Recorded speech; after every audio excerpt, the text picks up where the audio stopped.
எல்லாருக்கும் வணக்கம் ஃப்ரெண்ட்ஸ். அமெரிக்காவின் ராடார்களை தாக்கி அழிக்க ஈரானுக்கு உதவும் ரஷ்ய ராணுவம். ஈரானின் ராணுவ தளங்கள், கச்சா எண்ணெய் கட்டமைப்புகள் மீது குண்டு வீசும் அமெரிக்காவின் B-1 போர் விமானங்கள். 9 நாள் கடந்து நடந்துட்டு இருக்க ஈரான் அமெரிக்கா போர்ல இப்ப என்ன நடந்துட்டு இருக்குன்னு இந்த வீடியோல பார்க்கலாம் ஃப்ரெண்ட்ஸ். வீடியோக்குள்ள போறதுக்கு முன்னாடி ஜியோ பாலிடிக்ஸ் மேல இன்ட்ரெஸ்ட் இருக்கவங்களுக்காக நாங்க நிறைய வீடியோஸ் கொடுத்துட்டு இருக்கோம். நம்ம சேனலை மறக்காம சப்ஸ்கிரைப் பண்ணிக்கோங்க. அடுத்ததா அரசு வேலைக்கு முயற்சி பண்றவங்களுக்கும் மணி ஹேண்டலிங், மன அமைதியை தெரிஞ்சுக்கணும்னு நினைக்கிறவங்களுக்காக சில புக்குங்களை டேக்டு ப்ராடக்ட்ஸா கொடுத்திருக்கோம். அதையும் போய் செக் பண்ணி பாருங்க. இப்போ வாங்க ஃப்ரெண்ட்ஸ், நம்ம வீடியோக்குள்ள போகலாம்.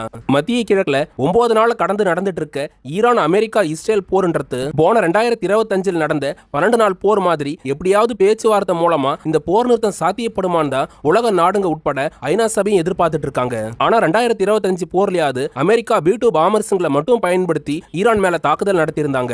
இந்த தடவை எடுத்துக்கிட்டீங்கன்னா ஈரானோட உச்ச தலைவரா இருக்க அயதுல்லா அலி காமேனியே அமெரிக்காவோட தாக்குதலால கொல்லப்பட்டதனால தான் இப்ப ஈரான் அமெரிக்கா போர்ன்றது 10-15 நாள் இல்லங்க, ஒரு மாசத்தை கடந்து நீடிச்சுக்கிட்டு இருக்குன்ற மாதிரி தான் டிஃபென்ஸ் எக்ஸ்பர்ட்டுங்களும் சொல்றாங்க. ஈரான் அமெரிக்கா போர்ன்றது கடந்த ஒரு வாரம் வரைக்கும் உலக பொருளாதாரத்துல லேசான தாக்கத்தை தாங்க ஏற்படுத்திட்டு இருந்தது. இப்ப 8 நாள் கடந்ததுக்கு அப்புறம் தான் அதோட ஒரிஜினலான தாக்கன்றது பொருளாதாரத்துல ரிஃப்ளெக்ட் ஆயிட்டு இருக்கிறதா எக்ஸ்பர்ட்டுங்க சொல்றாங்க. அதுக்கேத்த மாதிரி தான் கடந்த பல வருஷமா வளைகுடா நாடுகளோட எண்ணெய் கேஸை மட்டுமே நம்பி இருந்த பல ஆசிய நாடுகளும் இப்ப பாதிப்படைய ஆரம்பிச்சிருக்காங்க. இந்தியாவுக்கு பக்கத்துல இருக்க வங்கதேச இலங்கை எடுத்துக்கிட்டா அங்க இப்பவே ஒரு நாளைக்கு இவ்வளவு அளவுதான் பெட்ரோல் போடணும்னு அரசாங்கம் நிபந்தனை விதிக்கிற அளவுக்கு நிலைமை கைமீறி போயிட்டு இருக்குது. இந்தியாவை பொறுத்த வரைக்கும் கச்சா எண்ணெய் தேவையை பூர்த்தி பண்றதுக்கு ரஷ்யா நம்மளுக்கு உதவி பண்ணாலும் வளைகுடா நாடா இருக்க சவுதி அரேபியா, கத்தார், ஈரான் மாதிரியான நாடு கிட்ட இருந்து இந்தியாவுக்கு கிடைச்சிட்டு இருந்த சமையல் எரிவாயுன்றது இப்ப அடியோட நிறுத்தப்பட்டிருக்குது. இதோட காரணமா இந்தியாவுல மக்கள் பயன்படுத்திக்கிட்டு இருக்க சமையல் எரிவாயுவோட விலைன்றது ஒரே நாள்ல சிலிண்டருக்கு 60 ரூபாய் அளவுக்கு ஏற அளவுக்கு நிலைமை மோசமடைஞ்சிருக்குதுங்க. இது மட்டும் இல்லாம ஈரான் அமெரிக்கா போரால சர்வதேச விமான போக்குவரத்து துறை உட்பட வளைகுடா நாடுகளை மையமா வச்சு நடந்துட்டு இருந்த உலக பொருளாதாரமும் இப்ப ஸ்தம்பிச்சு போயிருக்குது. இந்த ஈரான் அமெரிக்கா போர்ன்றது எந்த மாதிரி போய் முடியும், அதோட தாக்கம் எந்த அளவுக்கு இருக்குன்றத யாராலையுமே கணிக்க முடியாதுன்றது தான் நிதர்சனமான உண்மையா இருக்குதுங்க. இப்படி இருக்க பார்த்து கொஞ்சமும் அதோட வெப்பம் குறையாம 9 நாள் கடந்து நடந்துட்டு இருக்க ஈரான் அமெரிக்கா போர்ல இப்ப ஈரானோட அதிபரா இருக்க பெசஸ்கியான் கிட்ட ரஷ்ய அதிபர் விளாடிமிர் புதின் போன் மூலமா பேசியிருக்கிறதா குளோபல் மீடியாவா இருக்க தி சன் செய்தி வெளியிட்டு இருக்காங்க.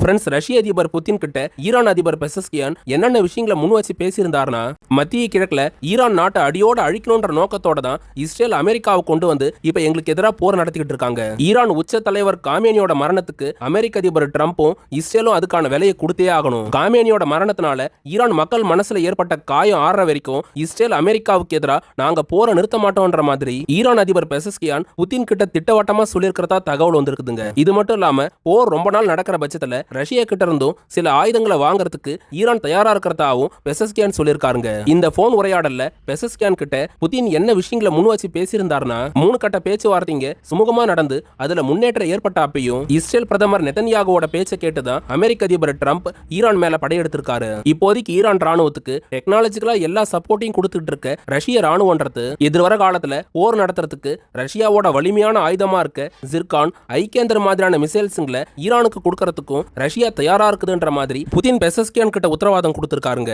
இது மட்டும் இல்லாம ஈரான் விரும்புற பட்சத்துல அமெரிக்காவோட பேச்சுவார்த்தை நடத்தி டிப்ளமேட்டிக்கா போற முடிவு கொண்டு வரதுக்கும் ரஷ்யா துணை நிக்கும்ன்ற மாதிரி புதின் அந்த உரையாடல சொன்னதா குளோபல் மீடியாவா இருக்க தி ராய்ட்டர்ஸ் செய்தி வெளியிட்டு இருக்காங்க. இது ஒரு பக்கம் இருக்க, சுத்தி இருக்கிற அரபு நாடுங்க எல்லாத்துக்கு எதிராகவும் ஈரான் ஏவுகணைகளை வீசிக்கிட்டு இருக்கிறது சம்பந்தமா காமேனி இல்லாத ஈரான் நாட்டை முழுசா வழி நடத்திக்கிட்டு இருக்க அந்த நாட்டோட அதிபரா இருக்க பெசஸ்கியான் என்ன விஷயங்களை முன் வச்சு பேசியிருக்காருன்னா, ஈரான் நாட்டை சுத்தி இருக்கிற சவுதி அரேபியா, யுனைடெட் அரபு எமிரேட்ஸ், கத்தார்ல தொடங்கி எல்லா அரபு நாடுகளுக்கு எதிராகவும் ஈரான் நடத்திக்கிட்டு இருக்க தாக்குதலுக்கு நாங்க மன்னிப்பு கேட்டுக்கிறோம். இதுக்கு மேல அரபு நாடுகள்ல எக்காரணத்தை கொண்டும் அமெரிக்காவோட கட்டமைப்புகளை தவிர்த்து உங்களோட இடங்களை குறி வச்சு நாங்க தாக்குதல் நடத்த மாட்டோம்னு பெசஸ்கியான் அவர் தரப்புல சொல்லியிருக்காருங்க.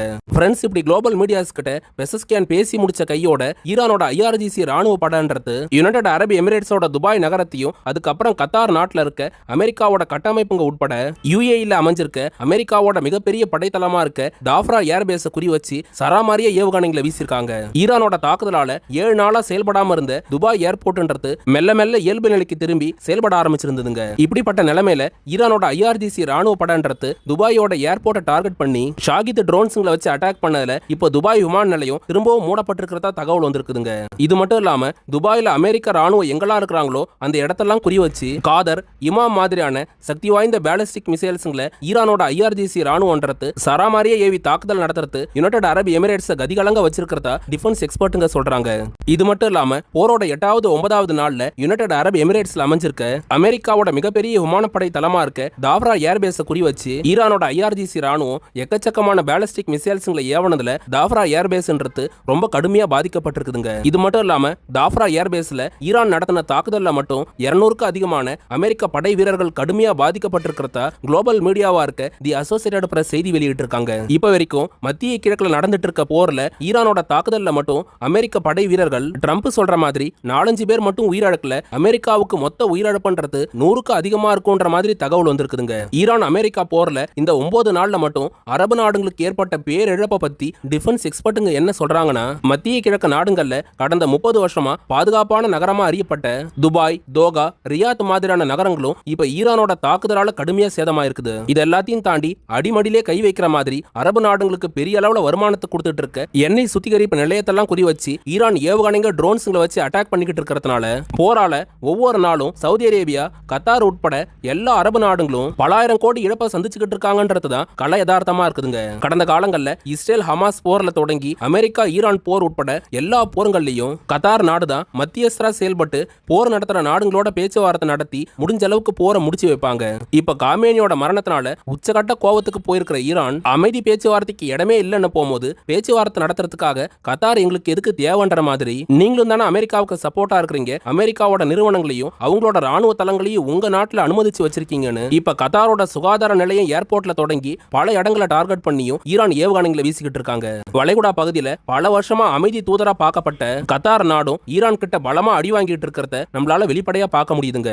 இது ஒரு பக்கம் இருக்க போரோட 8-9வது நாட்கள்ல ஈரானோட எண்ணெய் சுத்திகரிப்பு நிலையம் அவங்களோட மிசைல் லான்ச் பேட்ஸ் குறி வச்சு அமெரிக்கா ராணுவன்றது இது வரைக்கும் அவங்க பயன்படுத்தாம இருந்த பாமர் போர் விமானமா இருக்க B-1 பாமர்ஸ்களை பயன்படுத்தி குண்டு வீசி தாக்குதல் நடத்தி இருக்கிறதா குளோபல் மீடியாவா இருக்க ராய்ட்டர்ஸ் செய்தி வெளியிட்டு இருக்காங்க. அமெரிக்காவோட B-2 பாமர்ஸ்ங்க எப்படி ஸ்ட்ராட்டஜிக் பாமரா இருக்குதோ அதே மாதிரி தான் இந்த B-1 பாமர்ஸ்களும் அதிகப்படியான பாம்புகளை சுமந்துகிட்டு சூப்பர்சானிக் வேகத்துல பயணிச்சு எதிரி நாடுங்க மேல தாக்குதல் நடத்துற திறன் கொண்டதா இருந்துட்டு இருக்குதுங்க. 10ல இருந்து 20 டன் எடை கொண்ட பாம்ஸ்களை சுமந்துகிட்டு தாக்குதல் நடத்துற இந்த B-1 பாமர்ஸ்ங்க எதிரிங்களோட ராடார்ல சிக்காம துல்லியமான தாக்குதல் நடத்தும்னு டிஃபென்ஸ் எக்ஸ்பர்ட்டுங்க சொல்றாங்க. இப்படிப்பட்ட சக்தி வாய்ந்த ஆயுதமா இருக்க B-1 பாமர்ஸ்ங்களை தான் ஈரானுக்கு எதிராக அமெரிக்கா பயன்படுத்தி இருக்காங்க. ட்ரம்போட அனுமதியோட ஈரானோட 31 ப்ராவின்ஸில் அமைஞ்சிருக்க அவங்களோட பேலிஸ்டிக் மிசைல் லான்ச் பேட்ஸ் குறி வச்சும் அதுக்கப்புறம் எண்ணெய் சுத்திகரிப்பு நிலையத்தை குறி வச்சும் இந்த B-1 பாமர்ஸ்ங்க சராமாரியா குண்டு வீசி இருக்குதுங்க. B-1 பாமர்ஸ்ங்களோட தாக்குதலால ஈரான் ராணுவத்துல கடுமையான சேதம் ஏற்பட்டிருக்கிறதாவும் ட்ரம்ப் அவர் தரப்புல சொல்லியிருக்காருங்க. இது மட்டும் இல்லாம ஈரான் அமெரிக்கா போரோட அடுத்த கட்டம் சம்பந்தமா ட்ரம்ப் குளோபல் மீடியாஸ் கிட்ட என்ன பேசியிருக்காருன்னா, யுனைடெட் அரபு எமிரேட்ஸ்ல அமைஞ்சிருக்க அமெரிக்காவோட தாஃப்ரா ஏர்பேஸ் மேல ஈரானோட IRGC ராணுவ தாக்குதல் நடத்தினதுக்கு அவங்களுக்கான பதிலடியா அமெரிக்கா பேரழிவை தரும்ன்றத ஈரான் ராணுவம் புரிஞ்சுக்கணும். அமெரிக்கா கிட்ட ஆயுதம் கையிருப்பு குறைஞ்சு போச்சு, நாங்க மாச கணக்குல போர் நடத்த மாட்டோம்னு ஈரான் பேசிக்கிட்டு இருக்காங்க. உலகத்தோட பிரம்மாண்ட படைபலத்தை கொண்ட அமெரிக்கா ராணுவத்துக்கிட்ட லட்சக்கணக்கில் ஆயுத குவியல் இருந்துட்டு இருக்குது. ஈரானை பணிய வைக்கிறதுக்கு மாச கணக்குல இல்ல வருஷ கணக்குல போர் நடத்துறதுக்கும் அமெரிக்கா தயங்காதுன்ற மாதிரி குளோபல் மீடியாஸ் கிட்ட ட்ரம்ப் பேசியிருக்காருங்க. கடைசியா ஈரானை மிரட்டுற விதமா ட்ரம்ப் என்ன பேசியிருந்தாருன்னா, ஈரான் நாட்டோட உச்ச தலைவரா இருந்த காமேனியை வீழ்த்தின மாதிரி அவங்களோட IRGC ராணுவ படையை வீழ்த்துறது தான் அமெரிக்காவோட முதல் இலக்கு. அது இந்த மார்ச் மாசம் 2026 சாத்தியப்படும்ன்ற மாதிரி ட்ரம்ப் சொல்லியிருக்காருங்க. ஃப்ரெண்ட்ஸ், இதுக்கு அடுத்ததா வளைகுடா கடல் பகுதியில அமெரிக்காவோட USS ஆப்ரஹாம் லிங்கன் போர் கப்பலோட மேல் பகுதியை ஈரான் ராணுவம் தாக்கியிருக்கிறதா தகவல் வந்திருக்குதுங்க. ஈரான் ராணுவத்தோட தாக்குதலால போர் விமானத்துக்கு பெருசா சேதம் ஏற்படலனாலும் அந்த போர் விமானத்தை சரி பண்றதுக்கான நகர்வுகளை அமெரிக்கா தொடங்கி இருக்காங்க. இது மட்டும் இல்லாம ஈரானுக்கு எதிராக குண்டு வீச 3வது விமானம் தாங்கி போர் கப்பல் அனுப்புறதுக்கும் ட்ரம்ப் உத்தரவிட்டு இருக்கிறதா தகவல் வந்திருக்குதுங்க. உலக பொருளாதாரத்தை பாதிப்படைய வச்சுக்கிட்டு இருக்க ஈரான் அமெரிக்கா போரை பத்தி நீங்க என்ன நினைக்கிறீங்கன்றத கமெண்ட்ல பதிவு பண்ணுங்க. இதோட இந்த வீடியோவை முடிச்சுக்கிறேங்க. அப்புறம் ஃப்ரெண்ட்ஸ், நிறைய ஆர்டிகல்ஸை படிச்சு தகவல் திரட்டி ஸ்கிரிப்ட் ரைட் பண்ணி தான் நாங்க இந்த வீடியோஸை உங்களுக்கு கொடுத்துட்டு இருக்கோம். எங்களுக்காக நீங்க பண்ற பெரிய உதவி என்னன்னா சப்ஸ்கிரைப் பண்றது தாங்க. மேல உதவ நினைச்சீங்கன்னா யூடியூப்ல கொடுக்கப்பட்டிருக்க சூப்பர் தேங்க்ஸ் ஆப்ஷன் மூலமாவோ இல்லனா ஸ்கிரீன்ல தெரியுற QR கோடை ஸ்கேன் பண்ணி உங்களால முடிஞ்ச ஹெல்ப்பை எங்களுக்கு பண்ணலாம் ஃப்ரெண்ட்ஸ். அரசு வேலைக்கு முயற்சி பண்றவங்களுக்கும் மணி ஹேண்டலிங் மன அமைதியை தெரிஞ்சுக்கணும்னு நினைக்கிறவங்களுக்காக சில புக்குங்களை டேக்டு ப்ராடக்ட்ஸா கொடுத்துருக்கோம். அதையும் போய் செக் பண்ணி பாருங்க. உலக அமைதிக்காக தான் போர் நடத்துறதா சொல்ற வல்லரசுங்களோட அதிபருங்க போருங்களை அடியோட கைவிட்டு மக்களுக்கான அடிப்படை தேவையா இருக்க கல்வி, உணவு, இருப்பிடத்துக்கு முக்கியத்துவம் கொடுக்கணுங்க. அடுத்து ஒரு டிஃபென்ஸ் ஜியோ பாலிடிக்ஸ் தகவலோட நாளைக்கு உங்களை வந்து சந்திக்கிறேன். அது வரைக்கும் உங்ககிட்ட இருந்து விடை பெறுவது ஆல் இன் தமிழ்.